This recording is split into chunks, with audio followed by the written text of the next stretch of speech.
तुम पर मरा हुआ जानवर और बहता लहू और सूअर का गोश्त और जिस चीज पर अल्लाह के सिवा किसी और का नाम पुकारा जाए और जो जानवर गला घुट कर मर जाए और जो चोट लगकर मर जाए और जो गिर कर मर जाए और जो सींग लगकर मर जाए, ये सब हराम हैं। और वो जानवर भी जिसको दरिंदे फाड़ खाएं, मगर जिसको तुम मरने से पहले ज़बह कर लो। और वो जानवर भी जो गैरुल्लाह के आस्ताने पर ज़बह किया जाए, और ये भी कि पासों से किस्मत मालूम करो।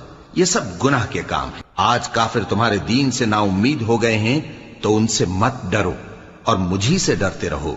आज मैंने तुम्हारे लिए तुम्हारा दीन कामिल कर दिया है और अपनी नेमतें तुम पर पूरी कर दी और तुम्हारे लिए इस्लाम को बतौर दीन पसंद कर लिया।